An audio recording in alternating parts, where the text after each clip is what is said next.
ಶಾಸಕ ಪ್ರದೀಪ್ ಈಶ್ವರ್ ಮೇಲೂ ಕ್ರಮ ಆಗಲೇಬೇಕು. ಜೆಡಿಎಸ್ ಹಾಗೂ ಬಿಜೆಪಿಯಿಂದ ಒತ್ತಾಯ ವಿಚಾರಕ್ಕೆ ಸಂಬಂಧಪಟ್ಟಂತೆ ಬೆಂಗಳೂರಿನಲ್ಲಿ ಗೃಹ ಸಚಿವ ಪ್ರಿಯಾಂಕ್ ಖರ್ಗೆ ಹೇಳಿಕೆ ನೀಡಿದ್ದಾರೆ.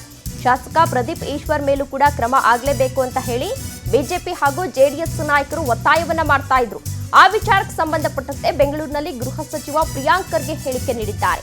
ಯಾರೇ ಕಂಪ್ಲೇಂಟ್ ಕೊಟ್ಟರು ನಾವು ತೆಗೆದುಕೊಳ್ತೇವೆ, ಮೊದಲು ಕಂಪ್ಲೇಂಟ್ ಅನ್ನ ಕೊಡಿ, ಎಲ್ಲೆಲ್ಲೋ ಮಾತನಾಡಿದ್ರೆ ಆಗಲ್ಲ ಅಂತ ಹೇಳಿ ತಿಳಿಸಿದ್ದಾರೆ. ಎಫ್ಐಆರ್ ದಾಖಲಾಗಿ we will take the action. FIR ಏನಾದ್ರೂ ದಾಖಲಾದ್ರೆ ನಾವು ಆಕ್ಷನ್ ಅನ್ನ ತೆಗೆದುಕೊಳ್ತೀವಿ ಅಂತ ಹೇಳಿ ಪ್ರಿಯಾಂಕ್ ಖರ್ಗೆ ಹೇಳಿಕೆಯನ್ನ ನೀಡಿದ್ದಾರೆ.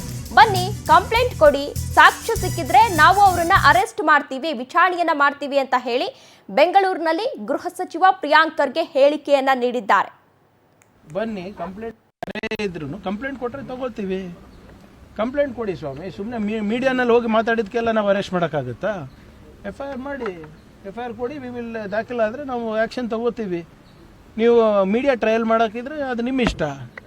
ಬನ್ನಿ ಕಂಪ್ಲೇಂಟ್ ಕೊಡಿ, ಕಂಪ್ಲೇಂಟಲ್ಲಿ ಏನಾದರೂ ನಮಗೆ ಸಾಕ್ಷಿ ಸಿಕ್ಕಿದ್ರೆ ಅರೆಸ್ಟ್ ಮಾಡ್ತೀವಿ. ಆದರೆ ಇದು ಬಿಟ್ಟು ನೀವು ಮೀಡಿಯಾ ಮುಂದೆ ಹೋಗ್ಬಿಟ್ಟು ಎಫ್ಐಆರ್ ಆಗಿಲ್ಲ, ಅರೆಸ್ಟ್ ಆಗಿಲ್ಲ ಅಂತ ಹೇಳಿದ್ರೆ ನಮಗೇನು ಗೊತ್ತು? ನನ್ನ ಮಾಹಿತಿ ಪ್ರಕಾರ ಯಾರು ಅಲ್ಲಿ ಸ್ಟೇಷನಿಗೆ ಬಂದು ಏನೂ ಕೊಟ್ಟು